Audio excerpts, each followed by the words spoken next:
नमस्कार और बहुत बहुत स्वागत है सीएनबीसी आवाज पर। आपके साथ मैं हूं विपिन भट्ट और लेकर हाजिर हैं एक बार फिर आपका मनपसंद शो, जहां पर हम देते हैं निवेश से जुड़े आपके लगभग हर सवाल का जवाब। आपके निवेश और ट्रेडिंग से जुड़े सभी सवाल आप हमें पूछते हैं 7045220000 पर। ये वो नंबर है। अगर जिन लोगों के पास सेव नहीं है और नए दर्शक जुड़ रहे हैं तो प्लीज़ सेव कर लीजिए अपने मोबाइल में, और जिनके पास ऑलरेडी सेव्ड है बिना देर किए अपने सवाल हमें भेजें। अगर आज के शो में शामिल नहीं हुए तो कल ज़रूर मौका लग सकता है। इसके अलावा आपका पसंदीदा शो फेसबुक और एक्स पर लाइव है, तो जो दर्शक हमें वहां देख रहे हैं कमेंट बॉक्स में सीधे जाकर सवाल पूछ सकते हैं। वो सवाल भी हम अपने मेहमान से, अपने एक्सपर्ट से यहाँ पर लाइव उसका जवाब आपके लिए लेने की पूरी कोशिश करेंगे। तो ये तो हो गया कि आप हमसे कैसे संपर्क करें, और हमारे एक्सपर्ट आपके सवालों के जवाब लगातार देते ही रहते हैं। अब जरा देख ले कि आज हमारे साथ कार्यक्रम में कौन शामिल होने जा रहा है। तो आज कार्यक्रम में शामिल हो रहे हैं manasjaiswal.com के टेक्निकल एनालिस्ट मानस जायसवाल सर। बहुत बहुत स्वागत है आपका। राइट, तो मानस जी के साथ ढेर सारी बातें करेंगे, उनसे आप स्ट्रेटेजी बनाएंगे अगले ट्रेडिंग सेशन के लिए। आपके सवालों के जवाब तो इनफैक्ट लेंगे ही लेंगे, लेकिन उससे पहले आज के बाजार में क्या कुछ हुआ वो जान लेना ज़रूरी है। तो अमेरिका और ईरान के बीच बातचीत को लेकर सस्पेंस बढ़ने से बाजार भी सहमा सहमा रहा।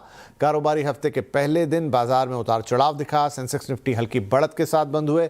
और डिटेल में अगर आपको जानना है तो हम बात कर लेते हैं अपनी सहयोगी नूपुर से, जो डिटेल में बता रही हैं कि आज बाजार में एक्चुअली कहां क्या क्या हुआ। कारोबारी हफ्ते का पहला दिन और पूरा उतार चढ़ाव के साथ ही कारोबार होते हुए नजर आया। ईरान की टेंशन जो ओवर द वीकेंड खबरें आई, उसके बाद उतार चढ़ाव देखने को मिला आज भारतीय बाजारों में। इनफैक्ट जो क्रूड ने अपने रीबाउंड प्राइस में देखा है, उसके बाद भी एक दबाव मार्केट में आज आते हुए नजर आया। शुरुआत हुई थी कमजोरी के साथ, दिन के दौरान ऊपरी स्तरों पे जाते हुए दिखा, हरे में ट्रेड करते हुए नजर आए मेजर इंडिसेस, लेकिन क्लोजिंग के दौरान फिर थोड़ा दबाव। हालांकि हल्की बढ़त के साथ निफ्टी, बैंक निफ्टी आपको जो है वो क्लोजिंग देते हुए दिखे। लेकिन मिड कैप, ब्रॉडर मार्केट की बात करें तो मिड कैप और स्मॉल कैप दोनों ही इंडेक्स में आज है ना कमजोरी के साथ ही ट्रेड करता हुआ दिखा। एनर्जी, पीएससी और ऑटो इंडेक्स में बढ़त आते हुए दिखी, लेकिन दूसरी तरफ कैपिटल मार्केट, आईटी, रियल्टी शेयरों में दबाव था। मेटल, एफएमसीजी इंडेक्स भी देखे तो कमजोरी के साथ ही बंद होते हुए दिखे। तो मार्केट ब्रेथ जो थी वो आज काफी वॉलेटाइल थी और आखिरी के आधे घंटे में काफी कुछ उतार चढ़ाव देखने को मिला। निफ्टी के बढ़ने वाले शेयरों में आज खबरों के चलते ट्रेंड फोकस में आते हुए नजर आया। जेएसडब्ल्यू एनर्जी, एसबीआई और एशियन पेंट जैसे स्टॉक्स में अच्छी खासी खरीदारी देखने को मिली। वहीं दूसरी तरफ गिरने वाले शेयरों पर नजर डाले तो जियो फाइनेंशियल कमजोर नतीजों के चलते दबाव दिखा। स्टॉक में हिंडाल्को, टाटा मोटर्स और साथ ही साथ कोटक महिंद्रा बैंक में भी आज हल्का दबाव आते हुए नजर आया। मिड कैप में काफी स्टॉक्स आज बजिंग थे। बैंक ऑफ महाराष्ट्र दिन के दौरान नंबर्स आए, यहाँ पर तो फोकस में बना हुआ रहा। ट्यूब इन्वेस्टमेंट, सीजी पावर और टोरेंट पावर देखे तो अच्छी खासी बढ़त यहाँ पर देखने को मिली। और मिड कैप लूजर्स में देखे तो पीआई इंडस्ट्री, सोना बीएलडब्ल्यू, एसबीआई कार्ड और पर्सन सिस्टम जैसे कुछ स्टॉक्स थे जो दबाव में आज आते हुए नजर आए। तो हल्की बढ़त के साथ मेजर इंडस्ट्रीज बंद हुए, लेकिन ब्रॉडर मार्केट में वीकनेस बरकरार रही। राइट, तो नूपुर बता रही कि ब्रॉडर मार्केट में वीकनेस बरकरार रही। कुछ इंडाइसेस उनको फ़ायदा मिला, कुछ स्टॉक स्पेसिफिक जिन्हें फ़ायदा मिला, लेकिन ओवरऑल एक वीकनेस देखी ही गई। राइट, लेकिन अब मंगलवार को मार्केट कैसा बिहेव करेंगे, अब और बातचीत करते हैं मानस जी से। तो मानस जी, जिस चीज़ ने बाजार को नर्वस किया वो ईरान और यूएस के बीच कभी हाँ कभी ना, कभी आगे कभी पीछे वाली स्थिति थी, और इनफैक्ट उसमें फ़िलहाल भी कोई चेंज है नहीं, बल्कि शायद थोड़ी सी और कॉम्प्लिकेटेड और अनक्लियर सी हो गई है। तो कल बाजार में किस तरह का मूव एक्सपेक्ट किया जाए फिर? नमस्कार विपिन जी। तो देखिए, तकलीफ हो रही निफ्टी को 24,400 के लेवल को निकालने में, उसके ऊपर निकलने में। लेकिन इसका मतलब ये नहीं है कि मार्केट का ट्रेंड निगेटिव है। मेरा समझना ये है कि मार्केट का जो ओवरऑल ट्रेंड है वो पॉजिटिव ही है, और जब तक 23,800 जो कि 20 डे मूविंग एवरेज है उसके ऊपर निफ्टी बना रहेगा, आप उम्मीद कर सकते हैं कि निफ्टी अपने 200 डे मूविंग एवरेज जो कि 24,900 के आसपास है उसको टेस्ट करने की कोशिश करेगा। तो ये अभी भी बाय ऑन डिक्लाइंस का मार्केट है। तो कभी भी कोई करेक्शन देखने को मिले तो आप 23,800 के स्टॉप लॉस से पोजिशन ट्रेड ले सकते हैं। मेरा समझना है कि बहुत ही जल्द निफ्टी अपने 200 डे मूविंग एवरेज जो कि 24,900 है उसकी तरफ जाने की कोशिश करेगा। और देखिए, बैंक निफ्टी भी थोड़ा स्ट्रगल कर रहा है, बैंक निफ्टी क्योंकि 200 डे मूविंग एवरेज के आसपास ट्रेड कर रहा है। लेकिन अगर ये 57,000 के लेवल को ब्रेक करेगा तो 58,500 की तरफ जाने की कोशिश करेगा। तो ट्रेंड बैंक निफ्टी में भी पॉजिटिव है, और मेरा समझना है कि जब तक 55,500 के ऊपर ट्रेड करता रहेगा बैंक निफ्टी, इसका ट्रेंड भी पॉजिटिव बना रहेगा। तो मानस जी कह रहे हैं कि ट्रेंड जो है पॉजिटिव ही है। 55,500 के ऊपर अगर बैंक निफ्टी जब तक मौजूद है तो ये ऊपर ही जाएगा। इनफैक्ट 57,000 के ऊपर अगर जाता है तो फिर 58,000 तक के भी लेवल्स आपको देखने को मिल सकते हैं। उधर उनको 24,900 का क्रिटिकल लेवल लगता है निफ्टी के लिए, और कोशिश निफ्टी बार बार यही करेगा कि वो उसकी तरफ जाए। अभी भी जो 300-400 पॉइंट्स का गैप है वो फुलफिल करता हुआ नज़र आ सकता है निफ्टी, ऐसा मानस जी का मानना है। राइट, तो ये तो हो गई मानस साहब ब्रॉडर मार्केट्स की बातचीत। कोई स्टॉक स्पेसिफिक जहां आपकी नज़र रहेगी? तो देखिए, दो रिकमेंडेशन है और दोनों लॉन्ग साइड पे रिकमेंडेशन है। पहला रिकमेंडेशन ऊनो मिंडा पे है। ऊनो मिंडा 1020 से हाई टॉप से हाई बॉटम बना रहा है। आज स्टॉक ने एक फ्रेश ब्रेकआउट दिया, अपने 50 डे मूविंग एवरेज के ऊपर निकला, काफी बढ़िया वॉल्यूम देखने को मिले। तो ऊनो मिंडा में 1099 के स्टॉप लॉस से खरीदारी करेंगे, 1175 तक के टारगेट देखने को मिल सकते हैं। तो दूसरा स्टॉक है वो ट्यूब इन्वेस्टमेंट का है। ट्यूब इन्वेस्टमेंट कंसोलिडेशन दिखा रहा था अपने 200 डे मूविंग एवरेज के आसपास। आज हमें एक फ्रेश ब्रेकआउट देखने को मिला है, 200 डे मूविंग एवरेज के ऊपर स्टॉक निकला है। तो यहाँ पर भी खरीदारी करने की राय रहेगी। 2824 का स्टॉप लॉस लगाएंगे, 3000 तक के टारगेट्स पॉसिबल है।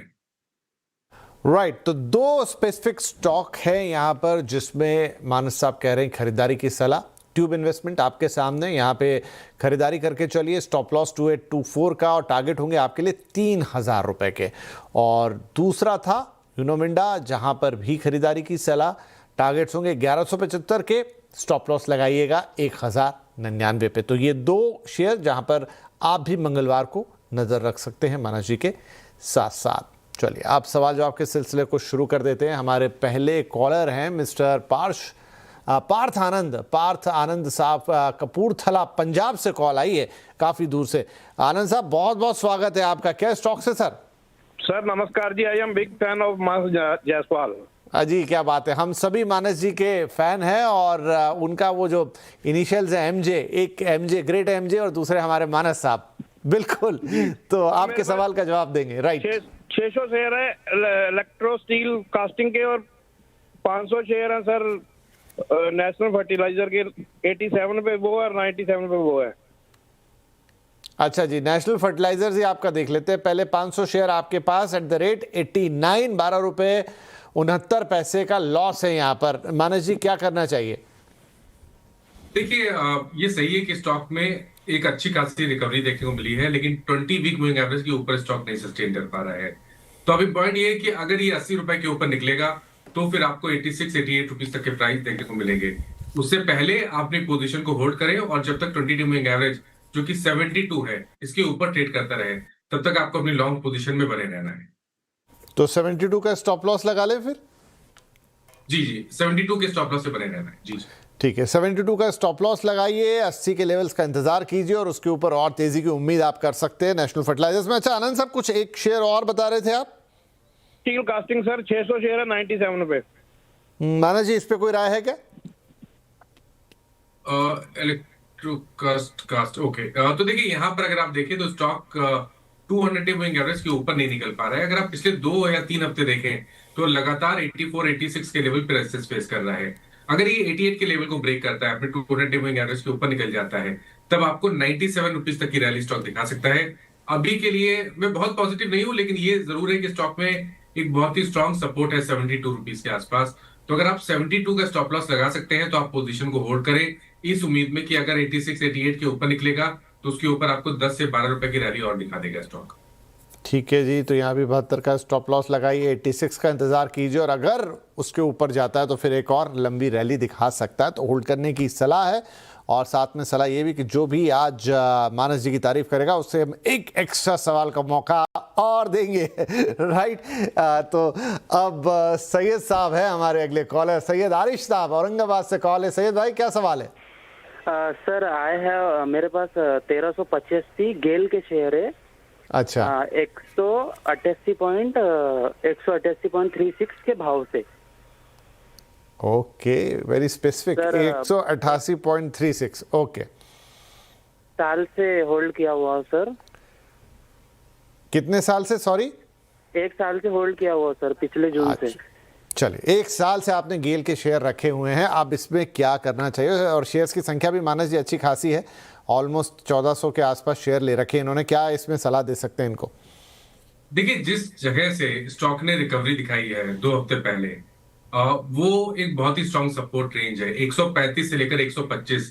जब लॉन्ग टर्म चार्ट देखते हैं तो वहां पर बहुत सारा सपोर्ट स्टॉक में दिखता है। मेरा समझना है कि चांस ले सकते हैं। 125 रुपए का आपको एक डीप स्टॉप लॉस फिलहाल के लिए लगा के रखना है, इस उम्मीद में कि अगर 200 मूविंग एवरेज जो कि 167 है, उसको स्टॉक ब्रेक कर लेगा तो आपको वापस 190 या 195 तक की रैली स्टॉक दिखा देगा। तो अगर हम रिस्क रिवॉर्ड के हिसाब से देखें तो आई थिंक थोड़ा सा फेवर में है रिवॉर्ड के, इसलिए बने रहिए 125 रुपए के स्टॉप लॉस के साथ। राइट तो गेल यानी gas authority of India limited में होल्ड करने की सलाह, डीप स्टॉप लॉस। अभी 157 के आसपास है स्टॉक, लेकिन मानस साहब कह रहे हैं 125 का स्टॉप लॉस लगाइए, करंट प्राइस से काफी नीचे काफी अंदर, और आगे ये आपको 190 से 195 तक दिखा सकता है। तो होल्ड करने की सलाह फिलहाल गैस अथॉरिटी में। राइट आगे बढ़ते हैं, अगले कॉलर है मिस्टर विजय और कॉल आई है गाजियाबाद से। विजय जी स्वागत है आपका, बताइए क्या सवाल है सर। सर नमस्कार, विजय बोल रहा था। सर मेरे पास संवर्धन मदरसन के 210 शेयर हैं, एवरेज प्राइस है 111 रुपए। ओके तो मैं ये जानना चाह रहा था, अभी करंट कंडीशन में मेरे पास और भी है, तो मैं अभी और बाय करना चाहूँ तो इस कंडीशन पे बाय कर सकता हूँ अभी जो करंट की वो है, या फिर अभी होल्ड नहीं करूँ? और अच्छा सवाल है विजय भाई आपका। तो देखिए 111 रुपये 81 पैसे पे खरीदा गया शेयर और उस पर 11 रुपये 38 पैसे का शुद्ध मुनाफा एक शेयर पे इस वक्त। लेकिन अब मन में सवाल ये है कि ये हरे रंग में है, 11 रुपये दे रहा है हर शेयर, तो क्या थोड़े से और जोड़ लिए जाएं? मानस जी बताएंगे। मानस जी क्या कर सकते हैं ऐसा संवर्धन मदरसन में? तो देखिए, लॉन्ग टर्म ट्रेंड स्टॉक का पॉजिटिव है। हालांकि 130 135 पे रेजिस्टेंस जरूर है, लेकिन जब हम लॉन्ग टर्म चार्ट देखते हैं तो मेरा समझना ये है कि स्टॉक में पोटेंशियल की बात करें, आने वाले 12 से 15 मंथ की बात करें, तो शायद आपको 190 तक की रैली स्टॉक दिखा सकता है। तो पोटेंशियल तो डेफिनेटली है। प्रॉब्लम इतनी है कि नीचे की तरफ 100 रुपए पे सपोर्ट है, तो करीब करीब 23 रुपए नीचे आपको स्टॉप लॉस लगाना है। 23 रुपए नीचे आप स्टॉप लॉस लगा सकते हैं, तो आप पोजीशन को होल्ड कर सकते हैं। मैं उम्मीद कर रहा हूं कि शायद 135-40 का आंकड़ा बहुत ही जल्द स्टॉक ब्रेक करेगा और शायद 175 या 190 के लेवल्स को स्टॉक आने वाले समय में टच कर सकता है। बढ़िया है जी विजय भाई, फिर तो आप 100 रुपये का स्टॉप लॉस लगाइए, होल्ड कीजिए, और उम्मीद है 135 140 तो जल्द दिखेगा, लेकिन आने वाले समय में ये 190 रुपये तक भी आपको दे सकता है। तो बढ़िया है, फिर 100 रुपये का स्टॉप लॉस लगा के संवर्धन मदरसन को होल्ड करने की सलाह। राइट आगे बढ़ते हैं, अगले कॉलर हैं भारत साहब। कॉल आई है सुदूर दक्षिण चेन्नई से। भारत साहब बहुत नमस्कार आपका, और क्या सवाल रहेगा, कौन से शेयर्स ले रखे हैं आपने? हमने सर एमएसटीसी के शेयर लिए हुए हैं, 2024 में है। अच्छा 700 रुपए भाव से लिए हुए हैं, 150 शेयर लिए हुए हैं। ओ जी 2 साल हो गए और करीब करीब, और नुकसान बहुत बड़ा हो गया यहाँ पे, करीब 250 रुपये के आसपास आ गई बातचीत। 700 के भाव पे लिए थे, ठीक है कोई। हाँ जी बोलिए। हाँ भारत भाई बोलिए। मैं लॉन्ग टर्म इन्वेस्टर हूँ, इसको और भी होल्ड करके रख सकता हूँ। ठीक है, अच्छी बात है। तो यहाँ पर 243 रुपये, हाँ जी हाँ 243 रुपये का है। मानस भाई इनको नुकसान कह रहे हैं, वैसे लॉन्ग टर्म इन्वेस्टर हैं, ऑलरेडी 1.5-2 साल निकाल चुके हैं, तो क्या और रुकना चाहिए? तो देखिए, पहले तो ये समझ लें कि लॉन्ग टर्म के हिसाब से भी स्टॉक का जो ट्रेंड है वो निगेटिव है। अब एक पॉइंट ये है कि स्टॉक में ट्रेंड पॉजिटिव तभी होगा जब स्टॉक अपने 200 मूविंग एवरेज को ब्रेक करके उसके ऊपर सस्टेन करेगा। तो उसके लिए स्टॉक को 525 के आंकड़े को ब्रेक करना है और उसके ऊपर सस्टेन होना है। अभी तक का ट्रेंड नेगेटिव है। मेरी राय रहेगी कि फिलहाल तो आपको लॉस बुक करना पड़ेगा, कहीं ना कहीं तो लॉस बुक करना पड़ेगा, लेकिन अभी जो रिकवरी देखने को मिली है इसको एक अपॉर्चुनिटी की तरह देखें लॉन्ग पोजीशन से एग्जिट करने के लिए। एक बार लॉन्ग पोजीशन से निकल जाए और 550 का आंकड़ा अगर ब्रेक हो जाता है तो आप पोजीशन फिर से बना लें। तो अगर आप देखें तो 100 रुपए का रिस्क है, अभी निकले और 550 के ऊपर फिर से खरीद लें, क्योंकि अगर 550 के ऊपर निकलेगा तो स्टॉक 825 रुपए के लिए तैयार हो जाएगा। तो फिर इनके मन में ये सवाल ना आ जाएगा मानस भाई कि फिर 550 का ही इंतजार कर लूं?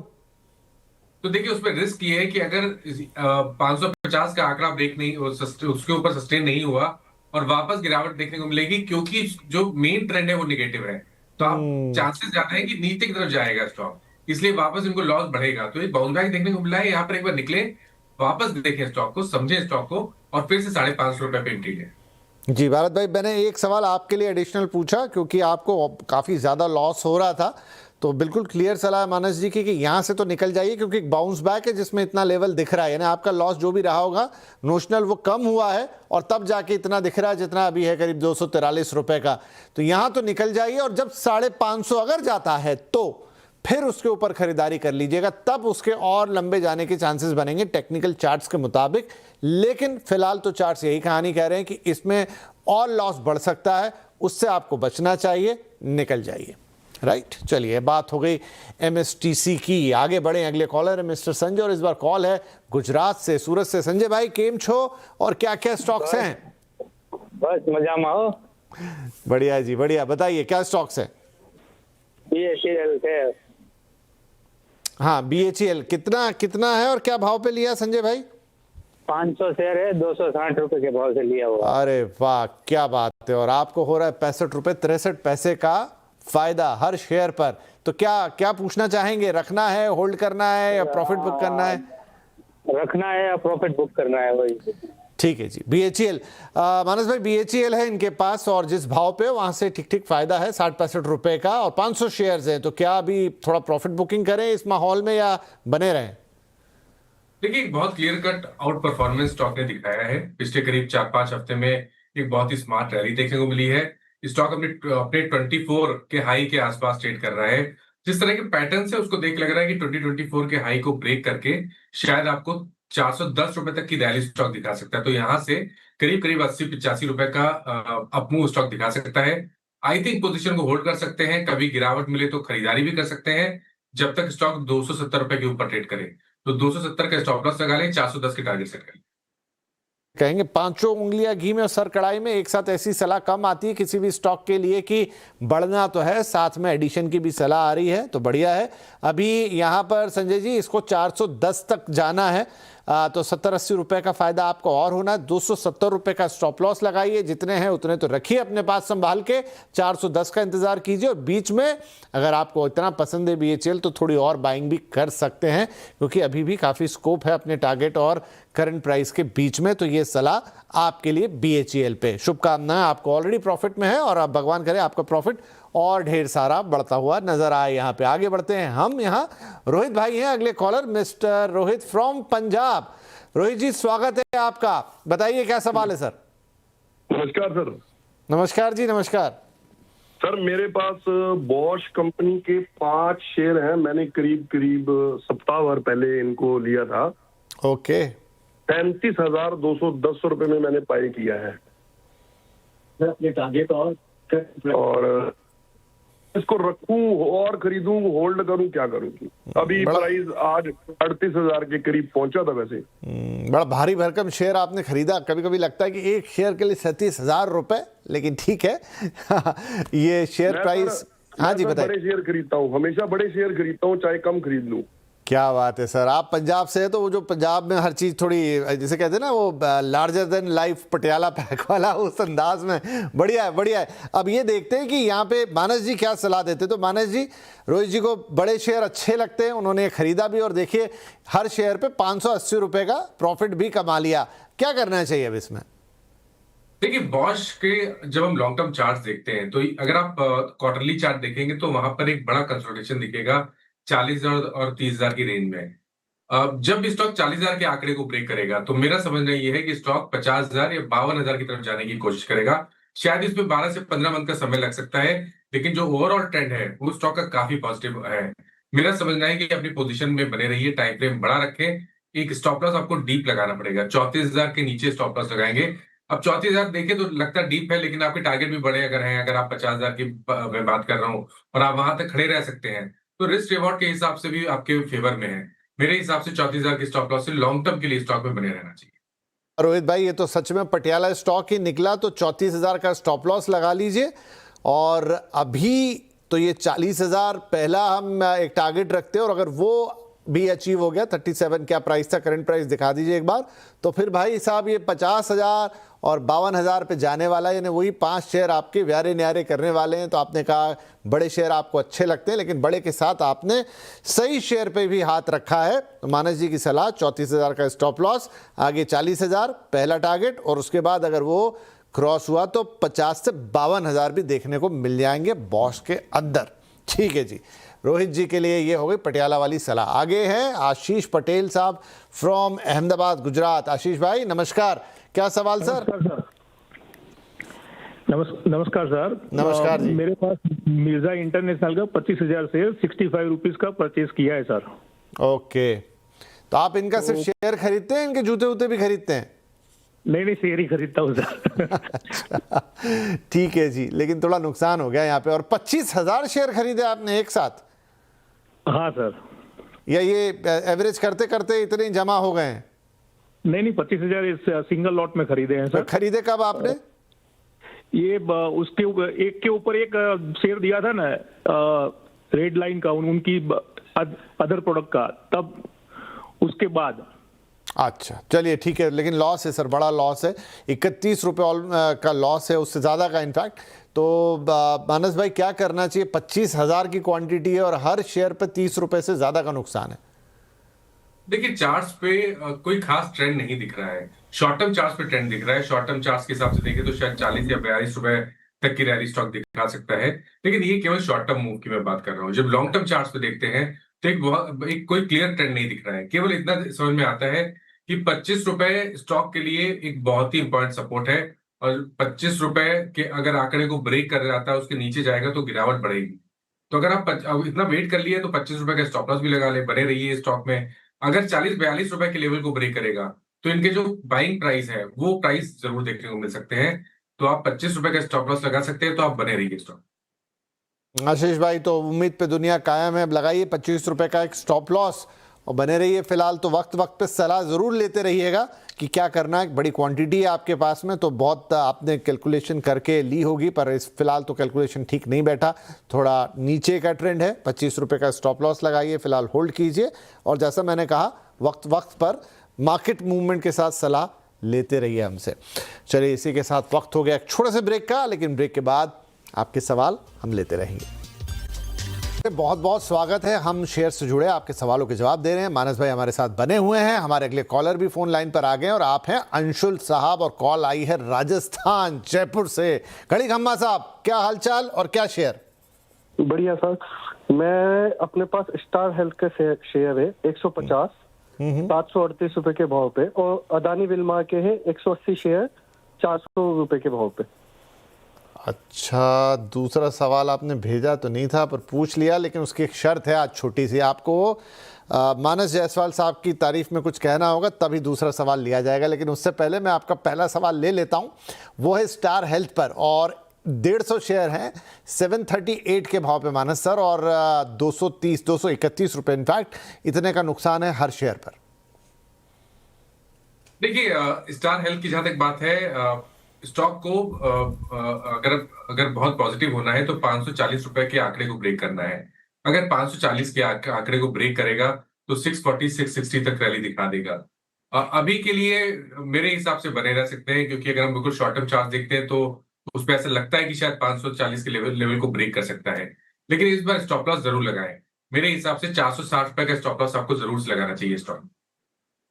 स्टार हेल्थ में 460 रुपए का स्टॉप लॉस लगा के होल्ड कर लीजिए। तो अंशुल भाई अगला सवाल लेना है? हाँ तो बोलिए फिर कुछ। अदानी विल्मा का 180 शेयर 408 रुपए। अरे सवाल तो मैंने आपका सुन लिया था, मानस भाई की तारीफ में तो कुछ बोलिए, उन्होंने आपको इतनी अच्छी सलाह दी है। चलिए ठीक है, आपका अगला सवाल ले लेते हैं। अडानी विल्मर सर, क्या उस पर सलाह बनेगी अंशुल भाई के लिए? अदानी विल्मर आई थिंक 184 के आसपास ट्रेड हो रहा है जी। तो देखिए स्टॉक का ट्रेंड निगेटिव है। अगर आप देखें तो 295 से लगातार लोअर टॉप लोअर बॉटम बन रहे हैं। कभी भी रिकवरी देखने को मिलती है तो 50 डे मूविंग एवरेज के ऊपर स्टॉक नहीं निकल पाता है। मेरी राय में स्टॉक से निकलना चाहिए।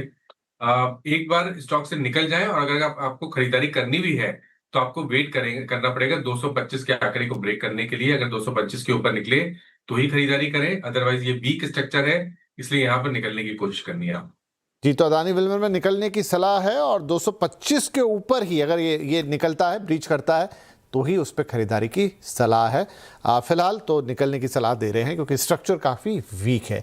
आगे बढ़ जाते हैं, अगले कॉलर है mister Ganesh Kumar, and call is from Punjab. Ganesh ji स्वागत है आपका। पंजाब में कहाँ से बोल रहे हैं सर? सर फिरोजपुर पंजाब हुसैनी वाला बॉर्डर के पास। अरे जी वाह, क्या बात क्या बात। तो आप बताइए कि नमस्कार जी। नमस्कार सर, मानस जी भी अपने साथ हैं आज, आपके सवाल का जवाब वही देंगे। अब ये बताइए हमें कि आपने ले क्या रखा है।